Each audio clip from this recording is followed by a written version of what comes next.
Hi friends, இன்றைக்கி மோந்திச்சூர் லட்டு செய்ய போகிறோம். எப்படி செய்யலான்னு பார்க்கலாம் வாங்க. அதுக்கு தேவையான பொருள் 1/4 கிலோ கடலை மாவு, 300 கிராம் சர்க்கரை, கலர் கொஞ்சம் எடுத்துருக்கேன், தேவைக்கு உப்பு, 2 ஸ்பூன் நெய், வெள்ளரி விதை 2 ஸ்பூனு, எண்ணெய் எடுத்துருக்கேன். வாங்க இப்போ பூந்திக்கு மாவு எப்படி கரைக்கலான்னு பார்க்கலாம். வாங்க இப்போ மாவு கரைச்சிக்கலாம். இந்த மாதிரி அகலமான பாத்திரத்தில் மாவு போட்டுக்குங்க. உப்பு போட்டிருக்கேன். உப்பு போட்டால் தான் இனிப்பு தூக்கி கொடுக்கும், அதனால் கொஞ்சமாக உப்பு போட்டுக்குங்க. இப்போ ஒரு 2 சிட்டிகை கலர் போட்டுக்கிறேன். எல்லாத்தையும் கலந்து விட்டுப்போம். கொஞ்சம் கொஞ்சமாக தண்ணி ஊற்றி கரைச்சிக்கலாம். இப்போ கட்டி இல்லாமல் நல்லா கரைச்சிக்கங்க. கொஞ்சம் கலர் போட்டால் தான் அந்த மோந்திச்சூர் லட்டு நமக்கு கிடைக்கும். எந்த மாவு எடுத்தாலும் ஜலிச்சு எடுத்துக்குங்க. பாருங்கள், ரொம்ப தண்ணியாக இல்லாமல் ரொம்ப திக்காகவும் இல்லாமல் இந்த மாதிரி கரைச்சிக்கணும். இந்த அளவுக்கு நம்ம கரைச்சி எடுத்துக்கிட்டோம் மாவை. பாருங்கள், ரொம்ப தண்ணியாக இல்லாமல் ரொம்ப திக்காக இல்லாமல் இந்த அளவுக்கு கரைச்சி எடுத்துக்கிட்டோம். இப்போ வந்து பூந்தி எப்படி எண்ணெயில் போடலான்னு பார்க்கலாம் வாங்க. ஸ்டவ் ஆன் பண்ணிக்கலாம். பூந்தி போட்டு எடுக்க எண்ணெய் ஊற்றிக்கலாம். எண்ணெய் நல்லா சூடாகட்டும். எண்ணெய் நல்லா காஞ்சிடுச்சான்னு பார்க்கலாம். ஒரு ட்ராப் போட்டு பார்ப்போம். எண்ணெய் நல்லா காஞ்சிடுச்சு. நான் இது மாதிரி ஒரு ஜல்லிக்கரண்டி எடுத்திருக்கேன். அதில் கொஞ்சமாக மாவு ஊற்றிட்டு இந்த மாதிரி கொஞ்சம் தேய்ச்சி விடுங்க. உங்கள்கிட்ட பூந்தி கரண்டி இருந்தால் அதில் போட்டுக்குங்க. என்கிட்ட இல்லை, அதனால் நான் இந்த ஜல்லிக்கரண்டியில் செஞ்சு காட்டுறேன். பொறுமையாக தேய்ங்க. அழுத்தி தேய்ச்சிங்கனாக்கா உங்களுக்கு குண்டு குண்டாக கிடைக்காது.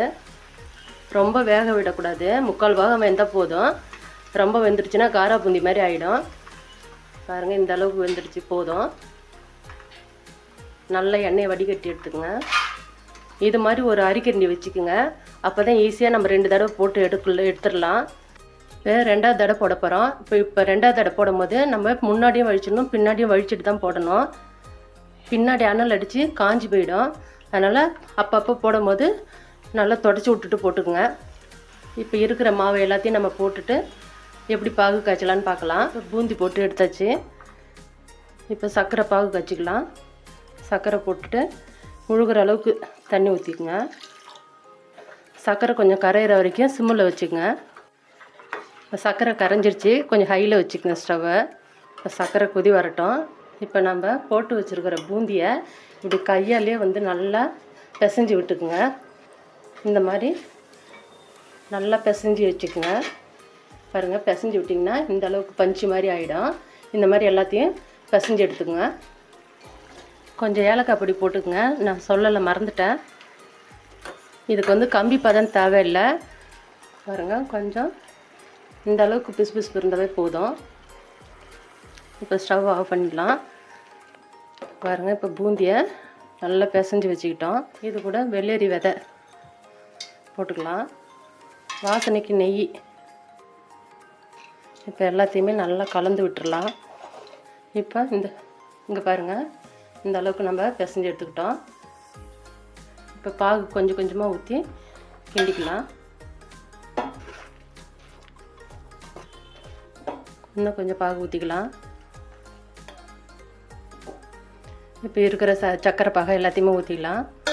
சர்க்கரை பாகு கரெக்டாக இருக்குது பாருங்கள். 1/4 கிலோ கடலை மாவுக்கு 300 கிராம் சர்க்கரை எடுத்துகிறேன். கரெக்டாக இருக்குது. அப்படியே அமைக்கி வச்சுட்டு ஒரு 5 நிமிஷம் கழித்து நம்ம லட்டு பிடிச்சிக்கலாம். இப்போ 5 நிமிஷம் ஆயிடுச்சு. இங்கே பாருங்கள், நல்லா ஜூஸியாக இருக்குது. இப்போ இந்த டைமில் நம்ம உருண்டை பண்ணிக்கலாம்.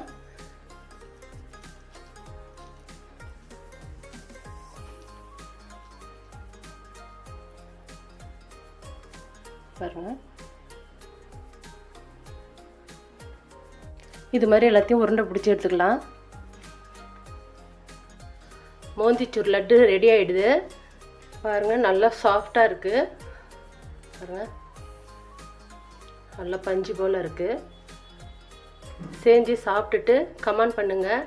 பிடிச்சிருந்தா லைக் பண்ணுங்கள், ஷேர் பண்ணுங்கள், சப்ஸ்கிரைப் பண்ணுங்கள்.